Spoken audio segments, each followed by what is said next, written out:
The big story, of course, is unfolding in KwaZulu-Natal. The 9th ANC Provincial Elective Conference there has elected Siboniso Duma as the new chairperson. Zulu is the only woman to be elected to the top 5 as deputy chairperson, while Mbali was elected as provincial secretary, Sipho Shomuga as the deputy provincial secretary, and Dr. Ntuthuko Mahlaba as the provincial treasurer. Former eThekwini Mayor Zandile Gumede and businessman Sandile Zungu both declined nominations for provincial positions. Additional members of the Provincial Executive Committee will be voted in later today. All right, so let's get you a sense of how this is all being received at the moment. Mbali Thethani, part of our team in KwaZulu-Natal, she's live to us now from the Olive Convention Center there. And Mbali, it's a bit gloomy where you're at, perhaps not a sign of the celebratory scenes that unfolded when Siboniso Duma's name was read out as the new chair.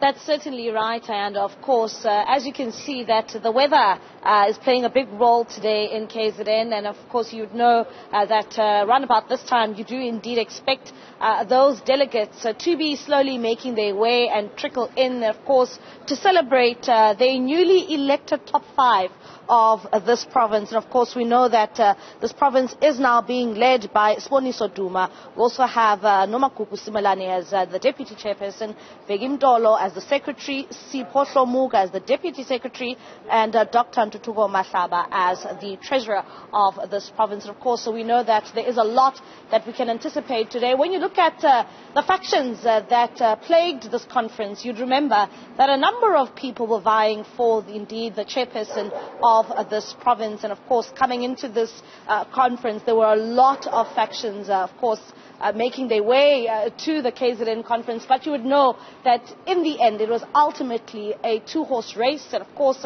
the two different factions, some of them calling themselves the Talibans and the others calling themselves the Ankoles. And of course, you'd know that it is indeed the Talibans who have now emerged victorious in this conference. And of course, the Taliban's also being closely linked to the likes of Zweli Mkhize. And it is a quite interesting one when you look at the trajectory of this conference and basically what it means for the ANC as it heads to the national conference later this year. And Ayanda, you would know that the role that KwaZulu-Natal plays is quite significant because indeed they are the biggest province of the ANC in terms of its membership numbers. And you'd know that Ramaphosa has struggled since 2017 to actually then gain the support of the ANC in this province. Even in the likes of 2017, he won the ANC presidency without the support of this province, because you would remember that it was deeply divided and it continues to be divided. But it is quite important also then just to see what actually continues to happen today. We also know that there are protests which have been planned for today, but so far we've not seen those people make their way here. But at the same time, some saying that they will indeed give the president a chance and an opportunity to speak to this conference when he closes it off. But joining us now, Ayanda, we are joined by the newly elected chairperson of this province, of course, Siboniso Duma. Thank you very much for joining us on Newsroom this morning. Firstly, congratulations on being elected as chairperson of this province. Thank you so much. Coming into this conference, there were a number of factions. One would say that when you look at unity, how important is unity right now being top of the agenda for this province in KZN?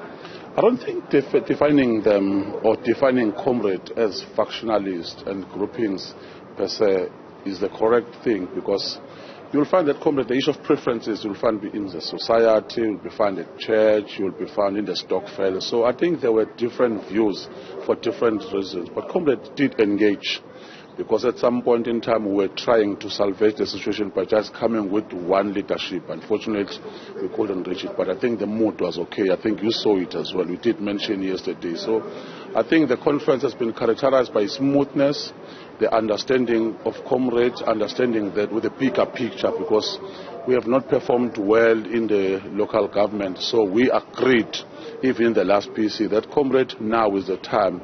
The new leadership must just hit the ground running. So I think we'll be okay, and we have agreed. I think you saw the collegiality when we emerged. The old leadership that was led by Comrade Sihle came to the stage, they congratulated us, and we agreed that we are going to work together as a team.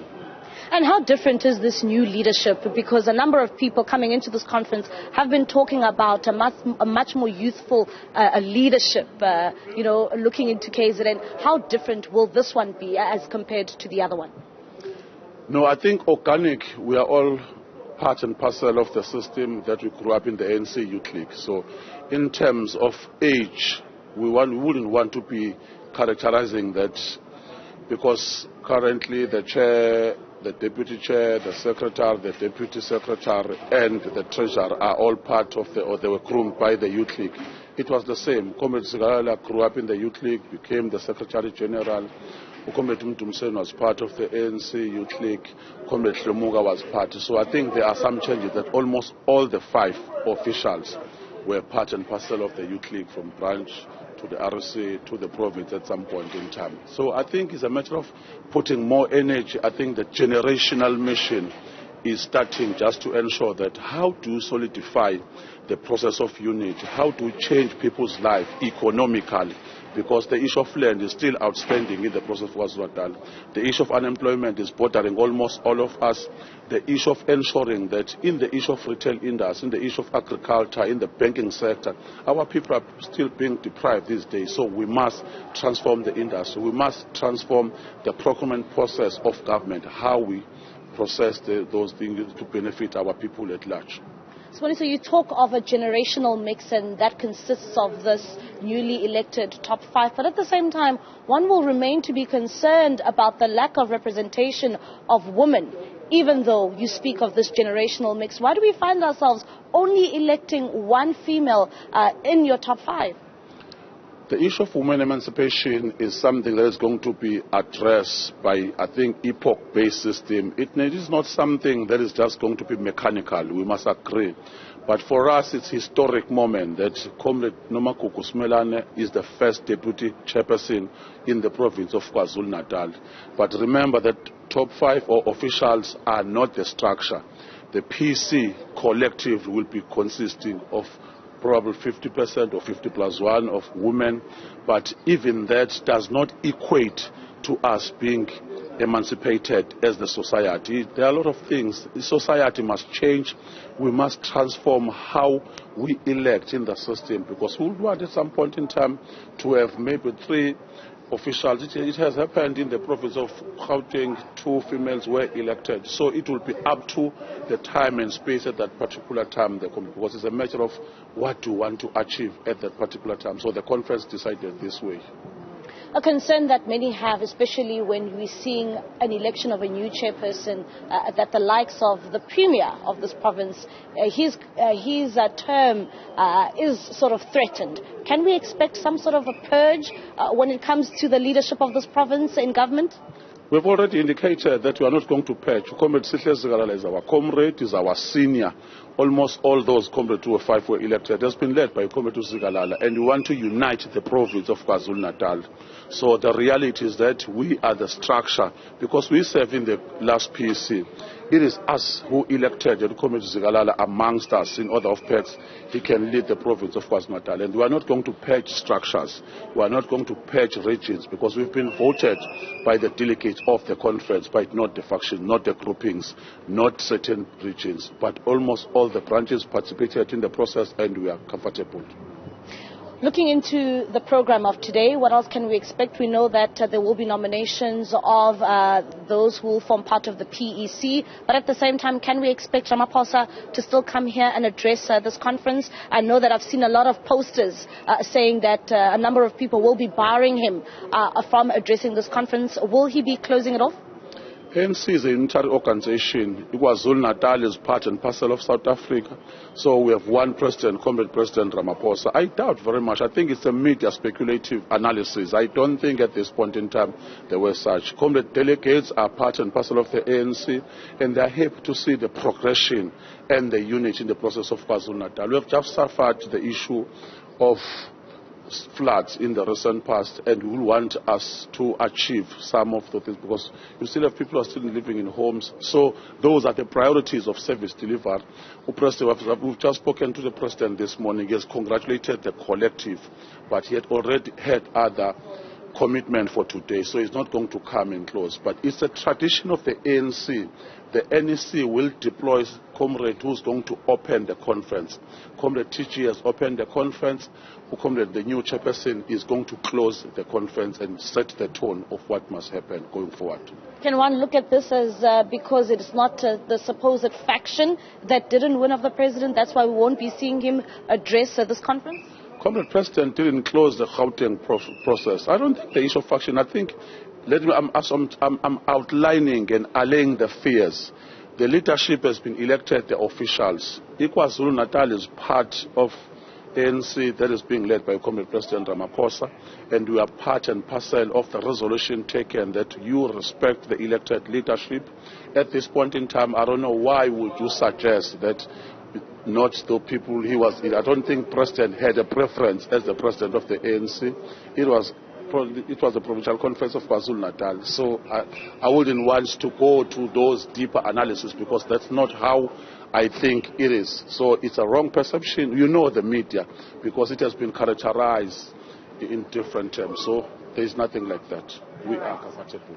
All right, thank you very much. Of course, that is the newly elected chairperson of the ANC in KZN. And as you heard there, Ayanda, he says that unfortunately, President Cyril Ramaphosa unfortunately will not be closing off this conference. And he says that the speculation as the media that we continue to make is not because of a certain faction that has won this conference, and that is also not aligned to President Cyril Ramaphosa. He has other engagements, and that's what we've heard there. At the same time, reiterating the message of the newly elected top five that there won't be any purging that will be made, especially when you look at government. The likes of Sihle Zikalala is currently the premier of this province, and says that we should not expect, when it comes to any purging being made at the leadership of this province. Of course, you heard it there from the newly elected chairperson. Yeah, Mbali, before we let you go, I mean, there's already been an evaluation of how this conference has actually unfolded, with some people actually suggesting that it was relatively smoother than what many may have expected, especially when you consider just how the other elective conferences in other parts of the country actually unfolded.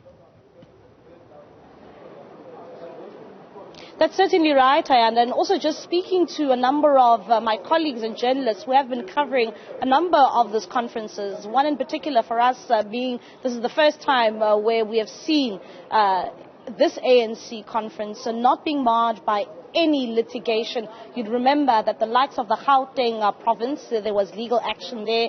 We also saw in Mpumalanga and the likes of as well as the Eastern Cape. So this for us has been rather a very smooth process when it comes to a conference, and as early as seeing that top five being elected, and of course those also covering the Limpopo conferences would also say the same. When it comes to these particular conferences, it has been quite different. You'd know and remember that the Gauteng conference ended up having a second leg.